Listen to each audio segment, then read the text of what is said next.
Hello everyone, I am Gaurav and you are watching my YouTube channel Physics Pathshala. तो भाई जो आज का टॉपिक है it is for class 12। The chapter name is electromagnetic wave. तो आज हम नया चैप्टर शुरू करने वाले हैं। ये चैप्टर का नाम है इलेक्ट्रोमैग्नेटिक वेव। तो लास्ट के वीडियो लेक्चर्स में आपका वेव ऑप्टिक्स चल रहा था, मैंने YDSC पूरा कवर कर दिया है और वेव ऑप्टिक्स के भी कुछ टॉपिक बच गए हैं, पर मैं इस चैप्टर को पहले कवर करने जा रहा हूँ। 2-3 वीडियो लेक्चर का ये चैप्टर है, फटाफट कवर हो जाएगा, तो पहले से कवर कर लेते हैं। वेव ऑप्टिक्स की वीडियो लेक्चर्स हैं, मैं इस चैप्टर के बाद उन्हें वापस से डालूंगा। तो भाई इलेक्ट्रोमैग्नेटिक वेव क्या है समझते हैं। इस चैप्टर में जो कहानी है पूरी वो है आपकी इलेक्ट्रोमैग्नेटिक वेव के ऊपर डिपेंड। क्या है इलेक्ट्रोमैग्नेटिक वेव, ठीक है भाई। तो वेव तो हम ऑलरेडी 11th क्लास में पढ़ चुके हैं, चैप्टर एसएचएम एंड वेव। तो वहां इस इलेक्ट्रोमैग्नेटिक वेव को क्यों नहीं पढ़ाया गया, या फिर हमने वेव ऑप्टिक्स पढ़ ली उसमें भी इसका कोई जिक्र नहीं था, तो अब इस चैप्टर को अलग से बनाकर क्यों दिया गया है ये आपको समझना है इलेक्ट्रोमैग्नेटिक वेव के बारे में। तो भाई इलेक्ट्रोमैग्नेटिक वेव जो वेव है, ये जो नॉर्मल वेव हम पीछे पढ़ के आए हैं उससे थोड़ी डिफरेंट है, ठीक है। और मोस्टली जो वेव्स प्रैक्टिकल लाइफ में अपने आसपास हैं उनमें से ज्यादातर 90% आपकी इलेक्ट्रोमैग्नेटिक वेव्स ही हैं। जैसे आपकी लाइट वेव इलेक्ट्रोमैग्नेटिक वेव है, इंफ्रारेड वेव, गामा रेज जो निकलती हैं आपकी जब रेडियो एक्टिविटी फिनोमिना होती है, रेडियो एक्टिव सब्सटेंस जो है जब उनका डिके होता है तो गामा रेज बाहर निकलती हैं। रेडियो वेव्स जिनसे हम कम्युनिकेशन करते हैं, माइक्रोवेव्स, ठीक है, इंफ्रारेड, यूवी, अल्ट्रावायलेट रेज, ये सारी की सारी आपकी इलेक्ट्रोमैग्नेटिक वेव्स ही हैं। क्लियर है भाई। यहां तक कि आपका हीट रेडिएशन भी क्या है, इलेक्ट्रोमैग्नेटिक वेव ही है, ठीक। तो जो सिंपल वेव्स होती हैं और जो इलेक्ट्रोमैग्नेटिक वेव्स हैं इनमें क्या डिफरेंस है पहले तो आप ये समझो, ठीक है।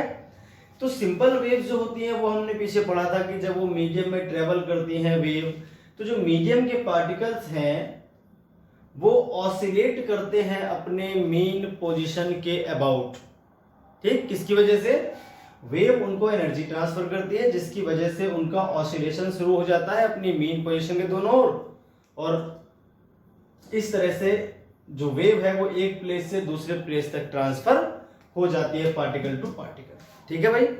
ये बात हमें काफी अच्छी तरह समझ में आ गई थी, हमने साउंड वेव में इस तरह से पूरी थ्योरी पढ़ी थी। अच्छा, वेव दो टाइप की हमने पढ़ी थी, एक ट्रांसवर्स वेव थी और एक लॉन्गिट्यूडनल वेव थी। तो जो मीडियम के पार्टिकल ऑसिलेशन कर रहे थे उस ऑसिलेशन का टाइप भी दो टाइप का था। उसमें क्या था भाई कि ऑसिलेशन या तो वेव के चलने के डायरेक्शन के परपेंडिकुलर, यानी वेव जिस डायरेक्शन में प्रोपेगेट करती है उसके परपेंडिकुलर डायरेक्शन में अगर आपका ऑसिलेशन हो रहा था तो उसको हम बोलते थे ट्रांसवर्स वेव, है ना। एक particle of medium oscillates in the direction perpendicular to propagation of wave, तो इस वेव को हम बोलते थे ट्रांसवर्स वेव। और अगर जो आपका ऑसिलेशन है पार्टिकल्स का उसकी डायरेक्शन इस प्रकार से हो कि वो along the propagation of wave हो, जिस डायरेक्शन में वेव प्रोपेगेट करती है उसी के अलोंग अगर ऑसिलेशन हो रहा है तो उसको हम बोलते थे लॉन्गिट्यूडनल वेव। क्लियर है। पर जो हमने पीछे वेव पढ़ी थी वो आपकी मटेरियल वेव थी, उन चाहे आपकी लॉन्गिट्यूडनल वेव हो चाहे ट्रांसवर्स वेव हो, दोनों ही प्रकार की वेव को मीडियम की रिक्वायरमेंट थी, उनको पार्टिकल्स चाहिए थे, ठीक है। तो पार्टिकल्स के हेल्प से वो आगे बढ़ा करती थी। तो बात बहुत इजीली हमको समझ में आ गई थी, बहुत सारी बातें हमने उसमें पढ़ी, बहुत सारी फिनोमिना पढ़ी। इलेक्ट्रोमैग्नेटिक वेव में स्पेशल क्या है, अब देखिए इलेक्ट्रोमैग्नेटिक वेव एक ऐसी वेव है जिसको मीडियम की रिक्वायरमेंट ही नहीं है, ठीक है। तो जो इलेक्ट्रोमैग्नेटिक वेव है अगर इसको मीडियम की रिक्वायरमेंट नहीं है तो बिना मीडियम के किस तरह से ट्रेवल करती है ये समझना पड़ेगा। तो ये उन वेव से अलग है जो हम पीछे 11th क्लास में पढ़ के आए हैं। क्लियर है भाई। क्या है, सन से बहुत सारी इलेक्ट्रोमैग्नेटिक वेव्स आती हैं, यूवी, अल्ट्रा वायलेट रेज और लाइट वेव, तीनों ही इलेक्ट्रोमैग्नेटिक हैं। सन से लेकर अर्थ तक आ रही है, बीच में अपने स्पेस में किसी प्रकार का कोई पार्टिकल नहीं है, तो ये फिर ट्रेवल कैसे करती हैं, इनका प्रोपेगेशन कैसे होता है वो समझना है हमें, और ये इलेक्ट्रोमैग्नेटिक वेव प्रोड्यूस कैसे हुई ये भी हमको समझना है, ठीक है भाई। बहुत ही बढ़िया चैप्टर है, थ्योरेटिकल चैप्टर है, फॉर्मूले ज्यादा नहीं है, 2 एक ही फॉर्मूले होंगे जिनको मैं ड्राइव कर लेंगे, बाकी सब थ्योरेटिकल है। तो आपको बढ़िया तरह से केवल बातें सुननी है और आपको पूरी बात समझ में आ जाएगी। क्लियर है भाई?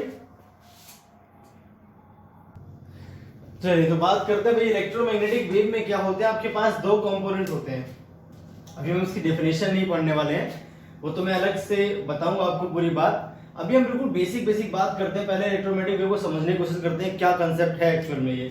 तो इलेक्ट्रोमैग्नेटिक वेव में बताया गया 2 प्रकार की फील्ड होती है, एक तो इलेक्ट्रिक फील्ड और एक होती है आपकी मैग्नेटिक फील्ड।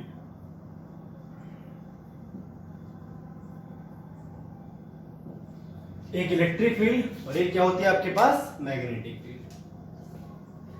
इलेक्ट्रोमैग्नेटिक वेव में इलेक्ट्रिक और मैग्नेटिक फील्ड दोनों पाई जाती हैं और कमाल की बात है दो की दोनों ही टाइम वेरिंग है, टाइम के साथ वेरी करने वाली। ठीक है, साइनसॉइडल टाइम वेरिंग मतलब साइन कॉस के कर्व को फॉलो करके।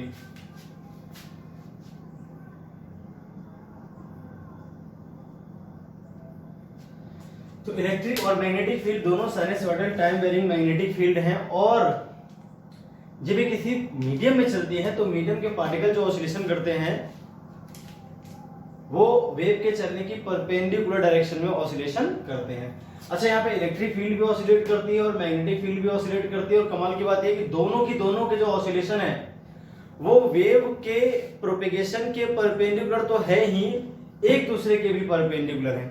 मतलब अगर वेव मान लीजिए इस डायरेक्शन में जा रही है अलोंग द एक्स एक्सिस, इसको मान लेते हैं एक्स एक्सिस, तो इस डायरेक्शन में अगर वेव प्रोपेगेट कर रही है तो अगर इलेक्ट्रिक फील्ड y के अलोंग करती है ऑसिलेशन तो मैग्नेटिक फील्ड z के अलोंग ऑसिलेशन करेगी, ऐसा पाया गया था। ठीक है भाई, तो इलेक्ट्रिक फील्ड भी टाइम वेरिंग, मैग्नेटिक फील्ड भी टाइम वेरिंग, दोनों साथ साथ चलती हैं और एक दूसरे को प्रोड्यूस करती हैं। इस तरह से आपकी इलेक्ट्रोमैग्नेटिक वेव बनती है। तो भाई ये लॉजिकली अभी के लिए काफी आसान बातें हैं, लेकिन अगर हम बहुत पहले की बात करें मतलब 1831 की अगर हम बात करें तो फेराडे का लॉ आया था वहां पर 1831 में, ठीक है, जहां पर उन्होंने बताया था, देखिए मैग्नेटिक फील्ड के बारे में पहले बात समझ लेते हैं। फेराडे के लॉ में कहा गया था कि अगर मैग्नेटिक फ्लक्स किसी भी लूप का चेंज होता है तो उसमें एक इंड्यूस्ड ईएमएफ आता है और करंट को फ्लो कराता है। मतलब चेंजिंग मैग्नेटिक फील्ड आपकी इलेक्ट्रिक फील्ड को प्रोड्यूस करती है। ये हमने फेराडे के लॉज में पढ़ा था, यानी चैप्टर जो हमारा था इलेक्ट्रोमैग्नेटिक इंडक्शन, वहां पर हमने बात डिस्कस की थी कि जो टाइम वेरिंग मैग्नेटिक फील्ड है वो इलेक्ट्रिक फील्ड को इंड्यूस कर सकती है। इंड्यूस इलेक्ट्रिक फील्ड के बारे में हमने फॉर्मूला वहां पर पढ़ा था। क्लियर है भाई? तो time varying magnetic field electric field को इंड्यूस करती है और जो करंट है आपका, देखिए जब स्टडी हो रही थी मतलब बहुत 1800 के आसपास, मतलब हम 18th और 19th सेंचुरी चल रही थी आपकी, उनमें ये माना जाता था कि जो करंट है वही रिस्पॉन्सिबल है मैग्नेटिक फील्ड के लिए। तब उस टाइम पर ये बात नहीं पता थी कि जो टाइम वेरिंग इलेक्ट्रिक फील्ड होती है वो जनरेट कर सकती है मैग्नेटिक फील्ड को। तब क्या माना जाता था, तब एम्पियर जो लॉ था उसके अकॉर्डिंग ये माना जाता था कि भाई जो करंट है वही आपका मैग्नेटिक फील्ड प्रोड्यूस कर सकता है। तो जो अपने पास एम्पियर सर्कुलर लॉ था उसमें क्या बताया गया था भाई कि जो मैग्नेटिक फील्ड है उसका लाइन इंटीग्रेशन करते हैं किसी क्लोज कर्व के लिए तो किसके इक्वल आता है, mu naught multiplied by I. ये क्लियर है? तो मैक्सवेल का एम्पियर सर्कुलर जो लॉ था हमारा उसमें क्या बताया गया, जो करंट है वो प्रोड्यूस कर सकता है मैग्नेटिक फील्ड को। बायो-सेवर्ट लॉ में भी हमने ये पढ़ी चीजें। तो बहुत सारे बड़े बड़े साइंटिस्ट आए, उन्होंने क्या बताया, 18th सेंचुरी की बात कर रहा हूं मैं, तो उस समय क्या चल रहा था कि जो करंट है वही केवल मैग्नेटिक फील्ड को प्रोड्यूस कर सकता है, पहले ये माना जाता था। तो भाई अगर करंट ही मैग्नेटिक फील्ड को प्रोड्यूस करता है तो स्पेस में जब इलेक्ट्रोमैग्नेटिक वेव चलती है, ट्रेवल करती है, तो वहां तो कोई चार्ज पार्टिकल नहीं है, वहां तो कोई करंट है नहीं। भाई करंट की डेफिनेशन क्या है, करंट की डेफिनेशन थी dq by rate of flow of charge. तो भैया अगर स्पेस में करंट ही नहीं है तो वहां मैग्नेटिक फील्ड आई कैसे? मैं पहले बता रहा हूं आपको इलेक्ट्रोमैग्नेटिक वेव का कांसेप्ट आया कहां से आइडिया आया था, पहले आपको ये बात समझनी है। तो बात समझने वाली ये है कि जो मैग्नेटिक फील्ड थी उसे केवल करंट से वो होती है प्रोड्यूस, ऐसा माना जाता था। 18th सेंचुरी में जो साइंटिस्ट लोग थे वो यही मानते थे। अब अगर करंट से ही प्रोड्यूस होती है तो करंट तो स्पेस में है नहीं, तो स्पेस में मैग्नेटिक फील्ड कैसे बन रही है, ये बात आती है सामने। तो अभी मैं इलेक्ट्रोमैग्नेटिक वेव की डेफिनेशन आपको नहीं बता रहा, मैं सिंपल बातें आपको बताना चाह रहा था कि इसमें जो जब हम डेफिनेशन पढ़ेंगे तो वहां पढ़ेंगे इलेक्ट्रिक फील्ड है, मैग्नेटिक फील्ड है, टाइम वेरिंग है, दोनों एक दूसरे को प्रोड्यूस करती हुई चल रही है। तो मैग्नेटिक फील्ड इलेक्ट्रिक फील्ड को प्रोड्यूस करती है तो हमने पढ़ लिया था ईएमआई में, ठीक है, फैराडेज के लॉ में हमने सीख लिया। लेकिन इलेक्ट्रिक फील्ड जो टाइम वेरिंग है वो भी मैग्नेटिक फील्ड इंड्यूस करती है, प्रोड्यूस करती है, वो कैसे प्रूफ किया जाए, है ना? मैग्नेटिक फील्ड तो केवल करंट की वजह से होती है और करंट जो है स्पेस में तो हो नहीं सकता। तो स्पेस में जो मैग्नेटिक फील्ड बन रही है वो किसकी वजह से बन रही है, ये समझ में नहीं आ रही थी बात। तो इसके लिए तो सबसे पहला जो हम यहाँ पे टॉपिक पढ़ने वाले हैं इलेक्ट्रोमैग्नेटिक वेव में वो है आपका डिस्प्लेसमेंट करंट। फिर हम बात करेंगे खुद इलेक्ट्रोमैग्नेटिक वेव की। तो जो फर्स्ट वीडियो लेक्चर है इसमें इलेक्ट्रोमैग्नेटिक वेव की हम कम बात करेंगे, पहले उसकी बेसिक्स की बात कर लेते हैं कि इलेक्ट्रोमैग्नेटिक वेव का जो आइडिया है वो आया कहां से था। आइडिया ऑफ डिस्प्लेसमेंट करंट,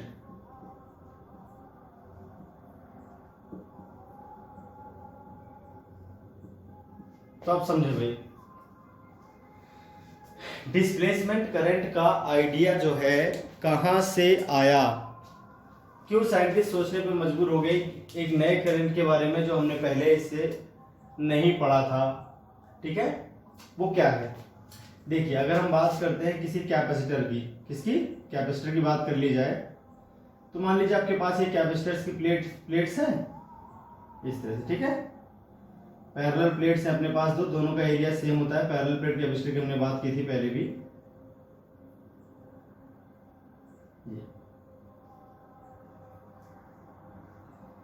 इसको हमने जोड़ दिया किसी सेल से, भाई इसमें गया करंट, ठीक है, और ये कैपेसिटर चार्ज होना शुरू हो गया। कैपेसिटर जो है आपका चार्ज होना शुरू हो गया, ठीक है। अब एक बात है जो यहां पर आपकी अनसुलझी है, जिसके बारे में थोड़ा डाउट होगा कि एक तो जो करंट है वो क्लोज्ड पाथ में फ्लो करता है। अगर ओपन सर्किट होगी तो करंट फ्लो नहीं कर सकता, यानी जो करंट है आपका वो कंटिन्यूअस होता है। हमने बाकी सभी सर्किट्स में, आप किसी भी सर्किट की बात कर लो, केवल और केवल एक्सेप्ट कैपेसिटर को छोड़कर, किसी भी सर्किट में जो कैपेसिटर है उसके अलावा आप किसी भी प्रकार के डिवाइस की बात कर लो, करंट आपका कंटिन्यूअस आएगा। अरे करंट कैसा आएगा भाई? कंटिन्यूअस आएगा, कैपेसिटर है। पर अगर हम कैपेसिटर की बात करते हैं तो यहां देखिए क्या है, इस जगह पर वैक्यूम या air, between the plates there is vacuum और एयर। तो अगर करंट यहां से शुरू हुआ, यहां तक आया, फिर यहां से शुरू होकर वापस चला गया, तो बीच में करंट का क्या हुआ? करंट तो ओपन पाथ में चल ही नहीं सकता। करंट को फ्लो करने के लिए क्लोज्ड पाथ चाहिए, तो कंटिन्यूटी करंट को चाहिए फ्लो करने के लिए। तो यहां पर डिसकंटिन्यूअस हो गया करंट। तो पहली बात तो ये समझ में नहीं आ रही थी केवल कैपेसिटर वाले केस में। बाकी सभी केस में जो करंट के बारे में हमने पढ़ा था वो वैलिड था, सभी जगह पे प्रूफ हो रहा था कि करंट क्लोज पाथ में फ्लो करता है, rate of flow of charge को हम करंट कहते हैं। सारी बातें जो हमने करंट के बारे में पढ़ी थी वो बिल्कुल एक्यूरेट बैठ रही थी, एक्सेप्ट दिस केस, जब तक कि हमने कैपेसिटर की बात नहीं की थी। तो कैपेसिटर वाले केस में करंट जो है वो डिसकंटिन्यूअस है। एक तो ये बात समझ में नहीं आ रही थी, करंट डिसकंटिन्यूअस है कैसे? करंट गया कहां? यहां पे खत्म हो गया, यहां दोबारा शुरू हो गया, बीच में करंट का क्या हुआ? ये बात आपको जो फिजिक्स के थ्योरीज थी वहां पर ये बात नहीं बताई गई थी कि करंट का बीच में क्या हुआ, इससे पहले, जब तक कि आपके मैक्सवेल साइंटिस्ट ने सारी बातें नहीं बताई। किसके बारे में? डिस्प्लेसमेंट करंट के बारे में, ठीक है। तो बहुत बड़े बड़े साइंटिस्ट फेराडे, एम्पियर, इन्होंने सभी ने जो करंट की डेफिनेशन बताई थी या मैग्नेटिक फील्ड के बारे में जो भी बातें बताई थी वो क्या थी कि करंट तो आपका rate of flow of charge है और मैग्नेटिक फील्ड करंट की वजह से होती है प्रोड्यूस। ठीक है भाई। तो अब अगर हम देखें इस जगह पे जो वैक्यूम है वहां पर करंट का क्या हुआ, एक तो ये बात, और दूसरी एक और बात है, अगर हम एम्पियर लॉ से देखें तो एम्पियर सर्कुलर लॉ जो हमने पढ़ा था जिसमें ये बताया गया था किसी भी क्लोज्ड पाथ के अराउंड मैग्नेटिक फील्ड का लीनियर इंटीग्रेशन करें तो वो mu naught times to the current enclose that path, यानी उस पाथ के वो जो पाथ है कितने करंट को इनक्लोज करता है, कितना करंट उस पाथ के अंदर से फ्लो हुआ, उस पाथ में नहीं, वो जो पाथ है कितने करंट्स को घेरे हुए है। ठीक है। तो अगर हम ध्यान से देखें, हमने मान लीजिए यहां पर एक पॉइंट ले लिया, एक पॉइंट ए ले लिया, वहां से एक पाथ हमने गुजार दिया, ठीक, इस पॉइंट ए, ठीक है भाई, और हमने यहां पर एक पॉइंट ले लिया बी, यहां से भी हमने एक पाथ गुजार दिया। ठीक है। तो अब देखिए यहां से करंट जब फ्लो होगा, जाहिर सी बात है करंट आई फ्लो हो रहा है इस पाथ में से, तो अगर हम यहां से करते हैं तो ये आपका आ रहा है सोल्यूशन, यानी जो पॉइंट ए है यहाँ पर मैग्नेटिक फील्ड हम इजीली निकाल सकते हैं by this formula. D l count कर देंगे, मान लेते हैं भाई जो डिस्टेंस है वो स्मॉल आर है, तो तुरंत अपना आंसर आ जाएगा, बी इक्वल टू क्या आ जाएगा, म्यू नॉट आई, और डीएल पे इंटीग्रेशन करेंगे तो 2 पाई आर, ये लीजिए 2 पाई आर, कोई दिक्कत नहीं, मैग्नेटिक फील्ड यहाँ पर आ गई। अब समस्या आती है इस जगह की।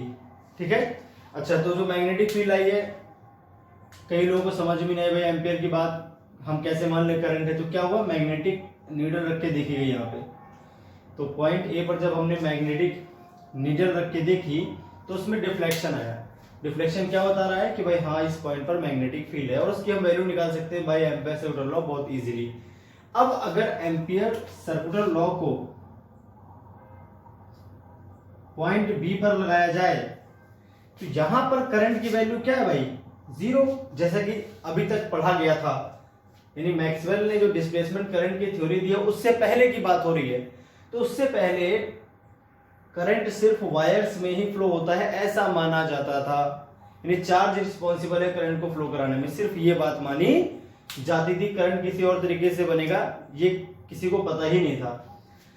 तो अगर यहाँ देखें तो भाई यहाँ तो कोई वायर था नहीं, मतलब यहाँ करंट नहीं है, मतलब अगर यहाँ मैग्नेटिक फील्ड का लाइन इंटीग्रेशन करेंगे क्लोज सर्कुलर कर्व के लिए तो कितना आना चाहिए, 0 आना चाहिए, करंट तो आई नहीं यहाँ पे, तो मैग्नेटिक फील्ड आनी चाहिए 0, क्योंकि डीएल तो 0 है नहीं।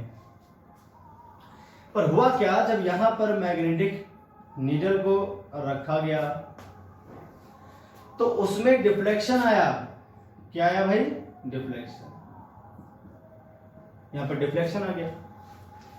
तो अगर डिफ्लेक्शन आया मतलब यहां पर मैग्नेटिक फील्ड है, जबकि जो एम्पियर सर्कुलर लॉ है उसके अकॉर्डिंग यहां पर मैग्नेटिक फील्ड नहीं होनी चाहिए, क्योंकि उन्होंने कहा था जहां करंट होगा वहीं मैग्नेटिक फील्ड होगी, जाहिर सी बात है, इस तरह से जो फॉर्मूला है अपने पास। तो यहां पर मैग्नेटिक फील्ड अगर नहीं है तो डिफ्लेक्शन क्यों आ रहा है, ये बात कम समझ में आ रही थी। करंट डिसकंटिन्यूअस कैसे हो सकता है ये बात भी समझ में नहीं आ पा रही थी। ठीक है भाई। तो फिर साइंटिस्ट आए मैक्सवेल, इन्होंने इस मिस्ट्री को सॉल्व किया कि भाई क्या है जो यहां पर मैग्नेटिक फील्ड प्रोड्यूस कर रहा है between the plates of capacitor, ऐसी क्या चीज है जो मैग्नेटिक फील्ड को प्रोड्यूस कर रही है, क्योंकि वहां करंट तो है नहीं और केवल करंट ही मैग्नेटिक फील्ड को प्रोड्यूस कर सकता है, ऐसी थ्योरीज थी मैक्सवेल के आने से पहले। तो मैक्सवेल ने क्या बताया, मैक्सवेल ने करंट की थ्योरी को ही बदल दिया। उन्होंने कहा जो आपने डेफिनेशन पढ़ी है करंट की डेफिनेशन वो सही नहीं है पूरी तरह से, केवल जो करंट है वो dq बाई dt ही नहीं है, यानी rate of charge of flow को ही हम करंट नहीं बोलते, यानी करंट केवल फ्लो ऑफ चार्ज की वजह से ही नहीं होता, एक और वजह से करंट आपका हो सकता है। तो भाई मैक्सवेल ने करंट की डेफिनेशन ही बदल दी। उन्होंने क्या बताया कि करंट सिर्फ rate of flow of charge नहीं है, मतलब वायर्स में जो करंट है वो तो rate of flow of charge की वजह से है, लेकिन करंट स्पेस में भी यानी वैक्यूम में भी फ्लो हो सकता है। ऐसा किसने बताया? ऐसा बताया मैक्सवेल ने। यहां वाली मिस्ट्री को उसके बाद ही सुलझाया जा सका। ठीक है, फिर ये बात जो यहां पर समझ में नहीं आ रही थी वो आपको इजीली समझ में आ जाएगी। तो मैक्सवेल ने कहा कि भैया एक और प्रकार का करंट है जिसको हम बोलते हैं डिस्प्लेसमेंट करंट, और ये करंट आपका बिना वायर बिना किसी कंडक्टर के फ्लो कराया जा सकता है। किसमें? वैक्यूम में। और ये करंट आता किसकी वजह से है? टाइम वेरिंग इलेक्ट्रिक फील्ड की वजह से।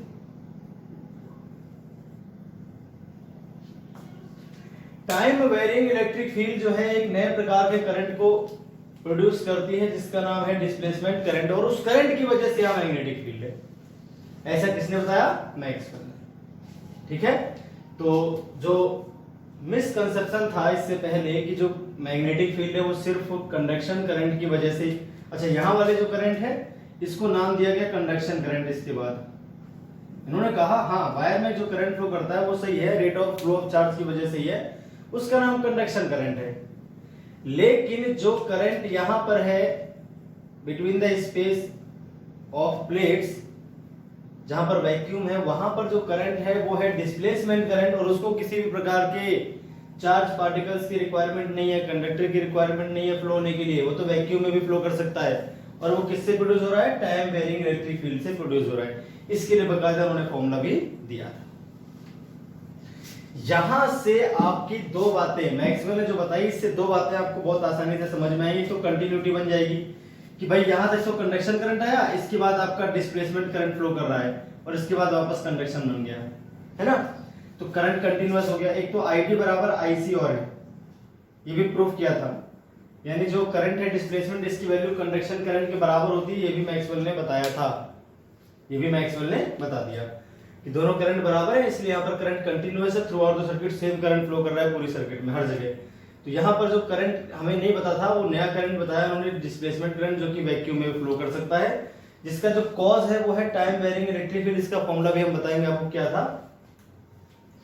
और जो एम्पियर सर्कुलर लॉ है वो भी अब यहाँ पर लागू होता है। तो एम्पियर सर्कुलर लॉ को मैक्सवेल ने बदल दिया, उसको हम बोलते हैं मॉडिफाइड एम्पियर सर्कुलर लॉ, या फिर बोलते हैं मैक्सवेल्स एम्पियर सर्कुलर लॉ। तो मैक्सवेल के अकॉर्डिंग मैग्नेटिक फील्ड का जो लाइन इंटीग्रेशन होता है किसी भी क्लोज्ड पाथ के लिए वो होता है आईसी प्लस आईडी। ये इस जो एम्पियर का फॉर्मूला था उसमें कुछ चेंज किया, करेक्शन किया मैक्सवेल ने, और नया फॉर्मूला आपके पास ये आ गया। ठीक है, तो इस फॉर्मूले से अगर हम लगाएं तो हर जगह आपकी मैग्नेटिक फील्ड सेम आ जाएगी। क्योंकि देखिए अगर यहां की बात करें तो यहां पे आईडी 0 है, सिर्फ आईसी है। यहां की बात करें तो यहां पर आईसी 0 है और सिर्फ आईडी, दोनों करंट बराबर होते हैं, तो आप किसी भी पॉइंट पे निकालोगे आपकी मैग्नेटिक फील्ड सेम आ जाएगी। ठीक है, तो एम्पियर सर्कुलर लॉ आपका कैपेसिटर वाले केस में वैलिड हो जाएगा हर जगह के लिए, कोई दिक्कत वाली बात नहीं रहेगी। और यहाँ के बीच में मैग्नेटिक फील्ड कैसे हुई प्रोड्यूस वो भी यहाँ पर समझ में आ गई बात कि भैया जो मैग्नेटिक फील्ड है वो डिस्प्लेसमेंट करंट की वजह से हुई। हालांकि मैग्नेटिक फील्ड करंट की वजह से होती है, तो यहाँ पर है करंट है जिसकी वजह से हुई है, उस करंट का नाम क्या है? डिस्प्लेसमेंट करंट, जो किससे प्रोड्यूस हुआ? टाइम वेरिंग इलेक्ट्रिक फील्ड से प्रोड्यूस हुआ। तो ये था आपका idea of displacement current, idea of displacement current.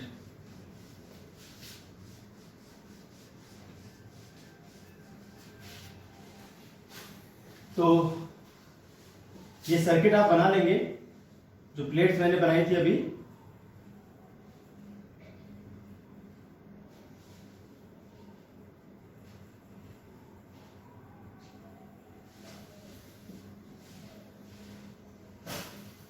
तो मैं शॉर्ट में लिखता हूं आइडिया ऑफ डिस्प्लेसमेंट करंट कहां से आया।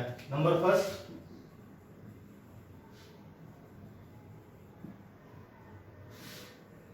इन a circuit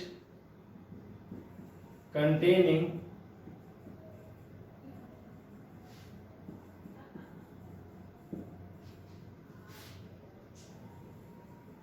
a parallel plate capacitor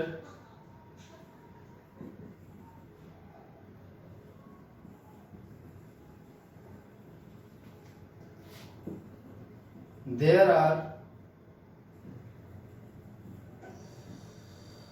to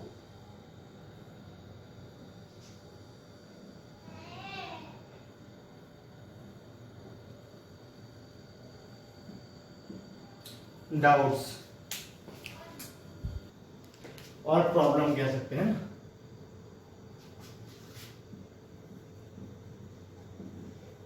Number first, in this circuit, Ampere's circuital law does not holds good.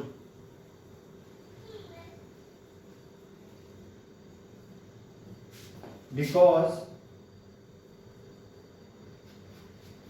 practically there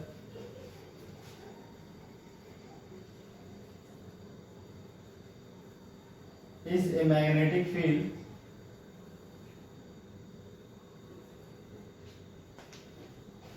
between the plates of capacitor.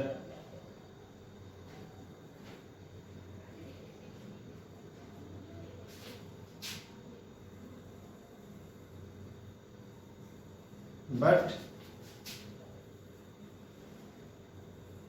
according to Ampere's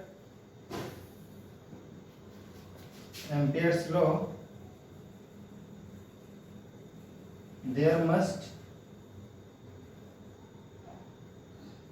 be no magnetic field. There should not be. There must be. There should not.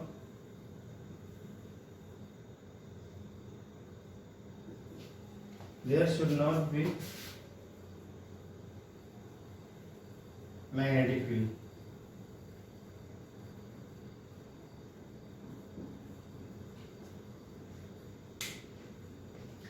दूसरी बात,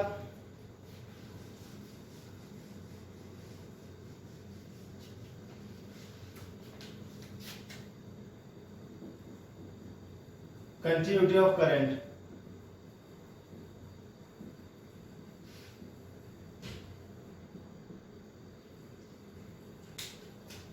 In all other circuits, current is continuous.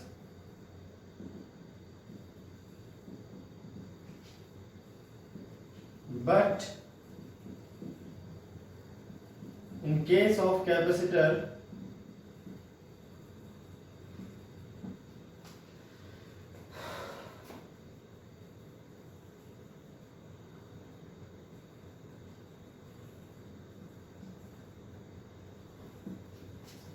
current is discontinuous. ठीक है.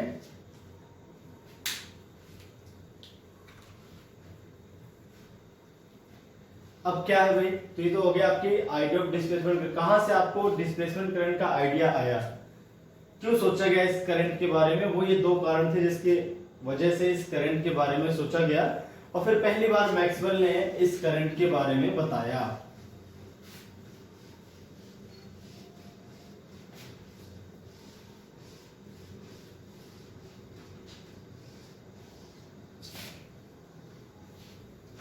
अब हम बात कर लेते हैं Maxwell's theory.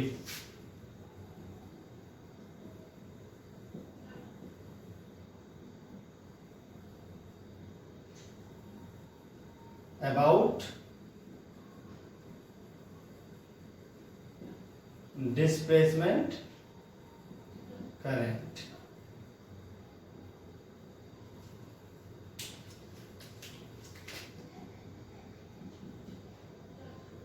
Maxwell told that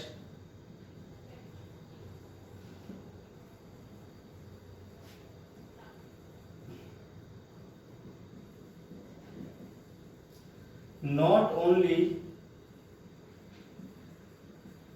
current can produce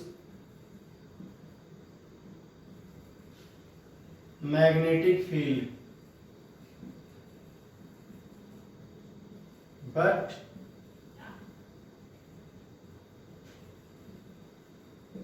time varying electric field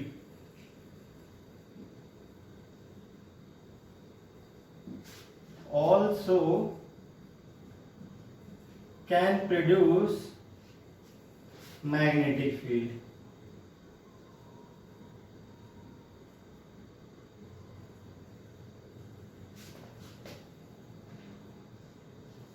है ना, आगे सुनिए। Time varying electric field produces a current in vacuum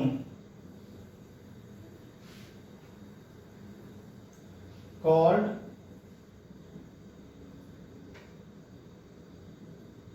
displacement current, which in turn produces magnetic field.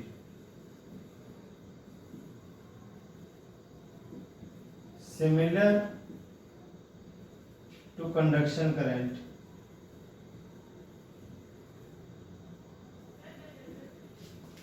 ठीक है भाई, similar to conduction current.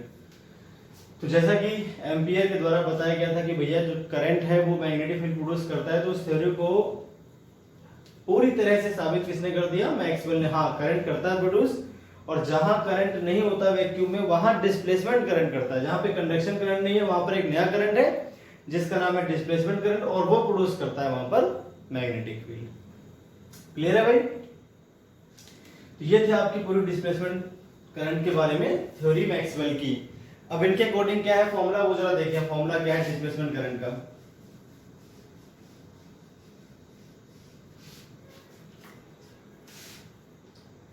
Displacement current को ID से लिखते हैं, और जो इसका फॉर्मूला इन्होंने बताया किसने?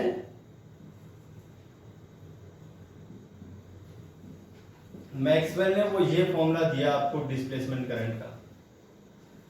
डिस्प्लेसमेंट करंट का जो फॉर्मूला आया किसकी थ्योरी में? मैक्सवेल की थ्योरी में। वो था आपका ID equal to epsilon naught d phi E over d t. Time varying जो इलेक्ट्रिक फील्ड है वो प्रोड्यूस कर सकती है किसको? डिस्प्लेसमेंट करंट को, और ये प्रोड्यूस करेगा फिर मैग्नेटिक फील्ड को। तो एक तरह से आप ये बोल सकते हो time varying electric field magnetic field को प्रोड्यूस कर रही है। ठीक है? और time varying magnetic field electric field को प्रोड्यूस करती है, वो तो हम पहले ही पढ़ चुके थे फैराडे के लॉ में, इलेक्ट्रोमैग्नेटिक इंडक्शन में। ये सारी बातें फिर हम एक जगह पर रखेंगे। 4 लॉ दे दी थी मैक्सवेल ने पूरा इलेक्ट्रोमैग्नेटिक वेव के बारे में। तो डिस्प्लेसमेंट करंट की ये बात हो गई। अब इसके जो प्रॉपर्टीज है वो भी देख लें आप।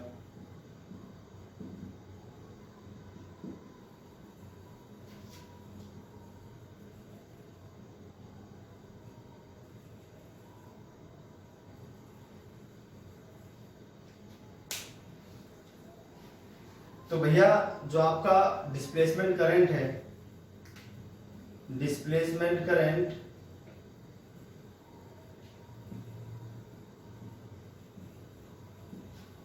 इज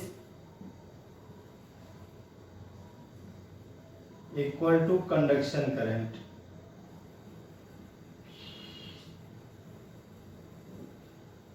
यानी जो आपका आईडी है वो आईसी के बराबर होता है। चलिए इसका प्रूफ कर लेते हैं लगे हाथ, फिर हम नेक्स्ट प्रॉपर्टी की बात करेंगे। तो प्रूफ कैसे होगा इसका वो भी देख लें आप जरा।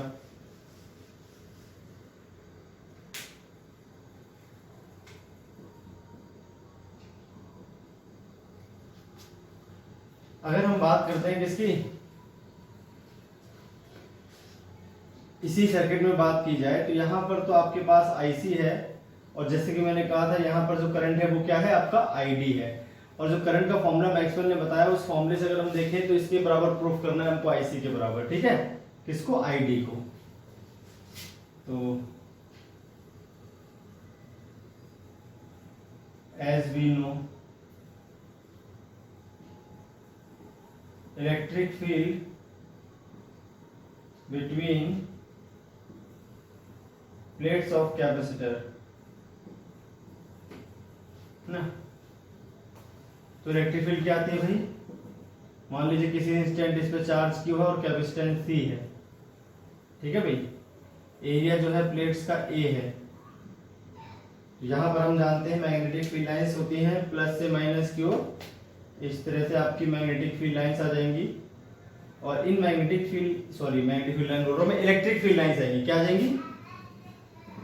इलेक्ट्रिक फील्ड आपकी जनरेट होगी between the plates of capacitor, और उस इलेक्ट्रिक फील्ड की वजह से यहाँ पर क्या आ जाएगी आपके पास? Electric flux. भाई अगर हम कोई एरिया यहाँ पर मानते हैं तो उससे इलेक्ट्रिक फ्लक्स आपका लिंक्ड होगा, और वो इलेक्ट्रिक फ्लक्स जो निकलेगा उसको हम कर देंगे इलेक्ट्रिक फील्ड मल्टीप्लाई एरिया से डायरेक्ट, क्योंकि एरिया अगर हम यहाँ पर कोई मानेंगे तो उसकी डायरेक्शन इलेक्ट्रिक फील्ड डायरेक्शन के पैरेलल ही आएगी। इलेक्ट्रिक फील्ड का फॉर्मूला क्या होता है between the plates of capacitor? वो होता है आपका इलेक्ट्रिक फील्ड कांस्टेंट रहती है सिग्मा अपॉन एप्सिलॉन नॉट। एक चार्ज प्लस का और एक माइनस का सेम चार्ज है, ठीक है। चार्ज डेंसिटी हमने सिग्मा मान रखी है, तो सिग्मा आता है आपका क्यू बाई एरिया, ये आ गई इलेक्ट्रिक फील्ड, है ना। Now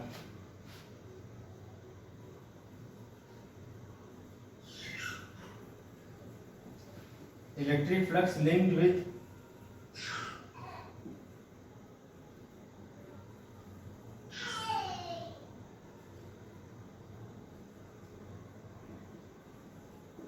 plate of capacitor.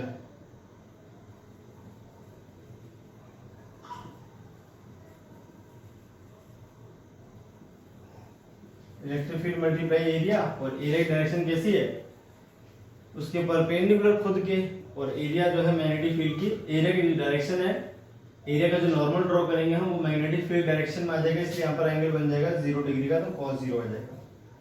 तो यहाँ पर आ गया Q अपॉन में A epsilon not multiply E, ये तो आ गया आपका फाई E। अब जैसे कि फॉर्मूला बताया गया है किसका? डिस्प्लेसमेंट करंट का जो फॉर्मूला है वो ऊपर देखिए ये लिखा हुआ है। अगर इस फॉर्मूले में हम वैल्यू पुट कर दें,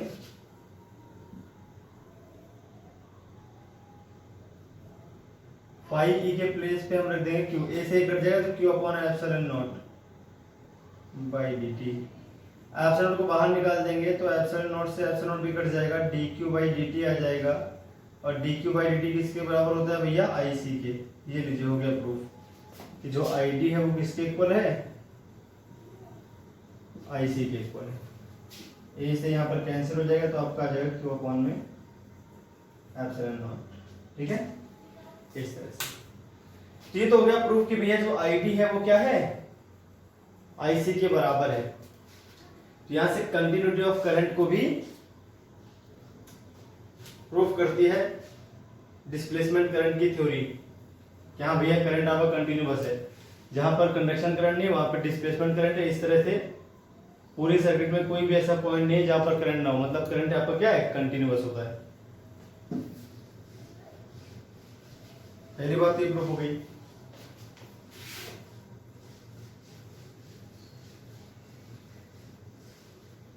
फिर दूसरी बात जो बताई है इस property,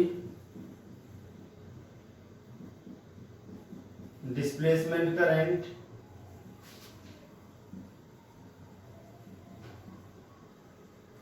proves that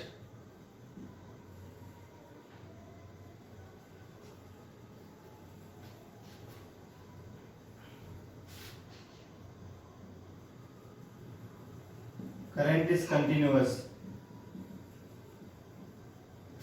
throughout the circuit.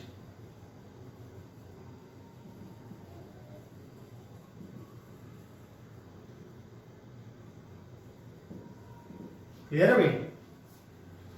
और ये जो आपका डिस्प्लेसमेंट करंट है ये भी मैग्नेटिक फील्ड को प्रोड्यूस कर सकता है।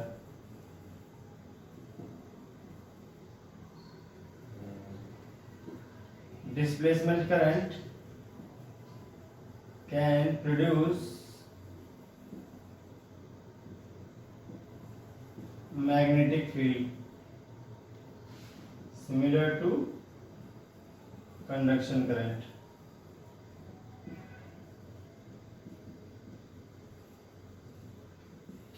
नंबर चौथी जो बात है वह डिस्प्लेसमेंट करंट जो है आपका मैग्नेटिक फील्ड में प्रोड्यूस कर सकता है बिल्कुल कंडक्शन करंट की तरह, और जो डिस्प्लेसमेंट करंट है वैक्यूम में फ्लो करता है।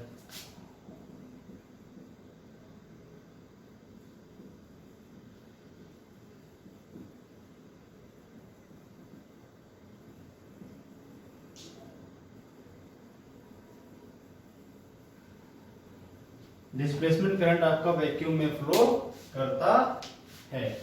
तो ये थी पूरी बात डिस्प्लेसमेंट करंट के बारे में, कहां से आई, इसकी आइडिया कहां से है वो भी मैंने आपको बता दिया। क्या किसने बताया इसके बारे में, मैक्सवेल ने क्या वैल्यू बताई वो भी मैंने आपको बता दिया। फॉर्मूला आपके सामने, कंडक्शन करंट के बराबर होता है मैग्नेटिक फील्ड प्रोड्यूस कर। सारी बातें जो डिस्प्लेसमेंट करंट के बारे में थी मैंने आपको बता दी भाई। क्लियर है? चलिए तो अब हम मैक्सवेल की इक्वेशंस पढ़ते हैं। इलेक्ट्रोमैग्नेटिक जो वेव है उसका जो कंसेप्ट है आपको उन्हीं इक्वेशन से समझ में आएगा कि भैया क्यों क्या है इलेक्ट्रोमैग्नेटिक वेव।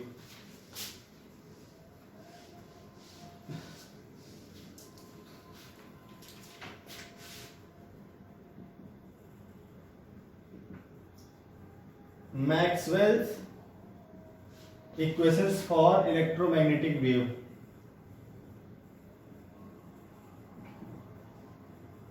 इलेक्ट्रोमैग्नेटिक वेव खुद क्या है इसके बारे में हम पढ़ेंगे नेक्स्ट वीडियो लेक्चर में। ठीक है? नंबर फर्स्ट जो है आपकी मैक्सवेल की इक्वेशन है, उन्होंने करा क्या है, कुछ खास नहीं किया है। 4 इक्वेशंस हैं, अलग अलग चैप्टर से उठा के उन्होंने अपने नाम कर ली और उनको जोड़ दिया इलेक्ट्रोमैग्नेटिक वेव से। गॉस ने जो लॉ दिया था पहला जो है वो गॉस लॉ है। Gauss law in इलेक्ट्रोस्टेट। Gauss law आपको याद होगा, उसमें क्या बताया गया था कि भैया जो इलेक्ट्रिक फ्लक्स है किसी भी क्लोज सरफेस का E dot ds vector, E dot ds vector for close surface, ये होता है आपका Q अपॉन एप्सिलॉन नॉट के बराबर। ये किसके बराबर होता है भाई? Q अपॉन एप्सिलॉन नॉट के बराबर। पहली बात तो ये बताई गई। ठीक है? दूसरी बात सुनिए भाई,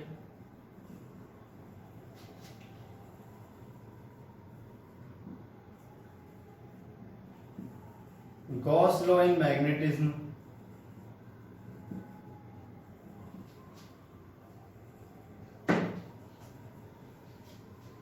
गॉस लॉ इन मैग्नेटिज्म में क्या बताया गया? यहां पर हमने पढ़ा था जो आपका मैग्नेटिक फ्लक्स है किसी भी क्लोज सरफेस के लिए, यानी B डॉट ds किया जाए फॉर क्लोज सरफेस तो वो 0 आता है। ठीक है? 2। तीसरी बात इन्होंने फैराडे के लॉ की बताई। Faraday's law in electromagnetic induction.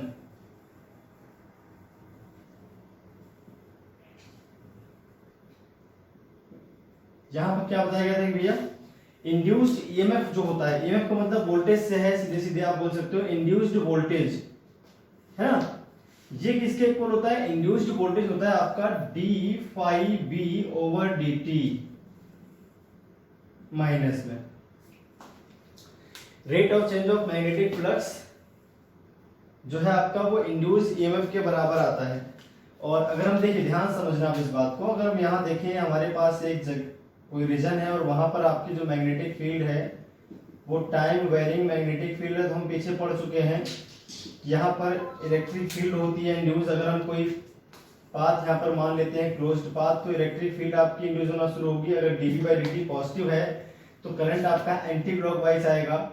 भाई देखिए, जब ये मैग्नेटिक फील्ड दिख रहा है वो क्रॉस्ड है, तो क्रॉस क्रॉस मैग्नेटिक फील्ड जो आपने बना रखी है, अगर ये टाइम के साथ बढ़ना शुरू करती है, इसकी वैल्यू यानी dv बाई dt पॉजिटिव आएगी, तो उस केस में जो हमने यहाँ पर एक मान लीजिए आपकी रिंग रखी हुई है या कंडक्टिंग कोई कंडक्टर की कोई रिंग है यहाँ पर, ठीक है, मेटल की कोई रिंग है, तो उसका जो फ्लक्स है वो बढ़ेगा, इंक्रीज करेगा। तो हम जानते हैं फैराडे के लॉ से, लेंज के लॉ से, इसमें एक ऐसा करंट आएगा जो फ्लक्स को बढ़ने से रोकेगा, यानी फ्लक्स जो बढ़ रहा है आपका इंक्रीज हो रहा है उसको वापस से डिक्रीज करने की कोशिश करेगा।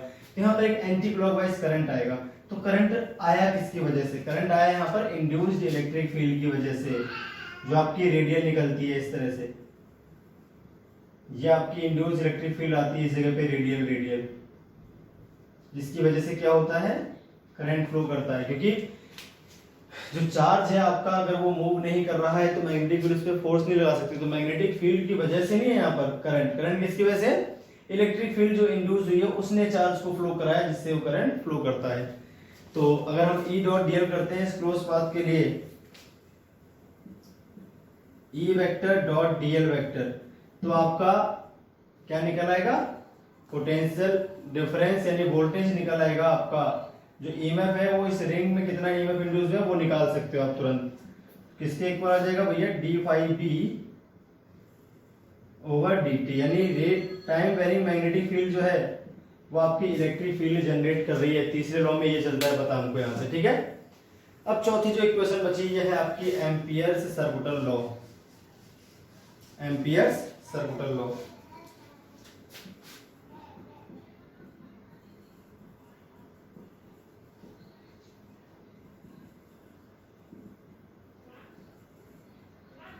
ये चार इक्वेशंस उन्होंने बता दी कि ये इलेक्ट्रोमैग्नेटिक वेव के लिए रिस्पॉन्सिबल है।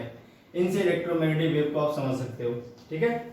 एम्पियर सर्कुलर लॉ में हम जानते हैं कोई हमारे पास क्लोज कर्व या क्लोज पाथ हो तो उससे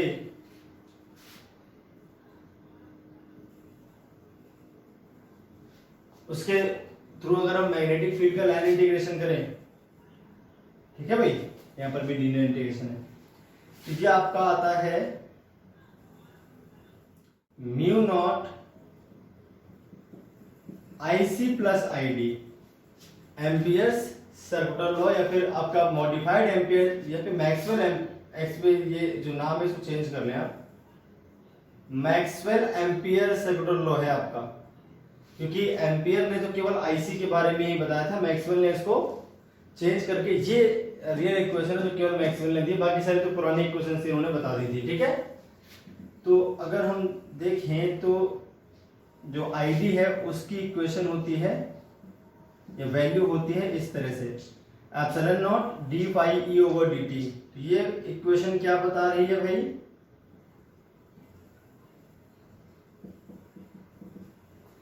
ये इक्वेशन आपकी बता रही है कि जो टाइम वेरिंग इलेक्ट्रिक फील्ड है वो मैग्नेटिक फील्ड को जनरेट कर सकती है, जबकि ये इक्वेशन बता रही है time varying magnetic field electric field को जनरेट कर सकती है,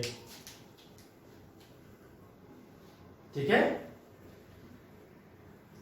तो लास्ट की जो दो इक्वेशंस है मैक्सवेल की, वो कुल मिला के ये बताना चाहती हैं कि time varying electric field can produce magnetic field and time varying magnetic field can produce electric field. और किसी प्लेस पे अगर इलेक्ट्रिक और मैग्नेटिक फील्ड दोनों ही वेरी करती हो तो वो एक दूसरे को प्रोड्यूस करती हुई आगे बढ़ेंगी और इस प्रकार से एक वेव का जन्म होगा जिसका नाम होगा इलेक्ट्रोमैग्नेटिक वेव।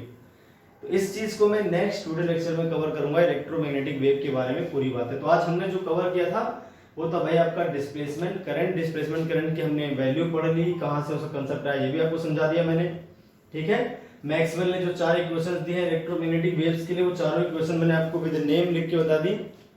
तो स्टार्टिंग के जो दो फॉर्मूले हैं उनका खास कोई रोल नहीं है, आपकी जो लास्ट की दो इक्वेशंस हैं इन्हीं का ज्यादा इंपॉर्टेंट रोल है इलेक्ट्रोमैग्नेटिक वेव को समझाने में। तो इलेक्ट्रोमैग्नेटिक वेव को समझाने में एक तो थर्ड वाला और एक फोर्थ वाली जो इक्वेशन है, थर्ड वाली इक्वेशन बताती है time varying magnetic field can produce electric field, और फोर्थ इक्वेशन बताती है time varying electric field can produce magnetic field. और किसी रीजन में अगर दोनों ही टाइम वेरिंग इलेक्ट्रिक और मैग्नेटिक फील्ड प्रोड्यूस हो, मतलब वहां पर हो, तो वो एक दूसरे को प्रोड्यूस करती हुई आगे बढ़ना शुरू करेंगे और एक नई वेव को जन्म देंगे जिसका नाम हो जाएगा इलेक्ट्रोमैग्नेटिक वेव, जिसको ट्रेवल करने के लिए किसी प्रकार के मीडियम की आवश्यकता नहीं है, बिना पार्टिकल्स के वो ट्रेवल कर जाएगा थ्रू द स्पेस। तो ये था भाई आज का वीडियो लेक्चर आपका, ठीक है। आई होप आपको पूरी बातें समझ में आई होंगी। तो बाकी जो बचे टॉपिक्स हैं इस चैप्टर के उसको मैं नेक्स्ट वीडियो लेक्चर में कवर करूंगा। आज का वीडियो लेक्चर ऑलरेडी काफी लंबा हो चुका है, तो मिलते हैं नेक्स्ट वीडियो लेक्चर में इलेक्ट्रोमैग्नेटिक वेव के बचे हुए टॉपिक्स के साथ। आज के लिए इतना ही।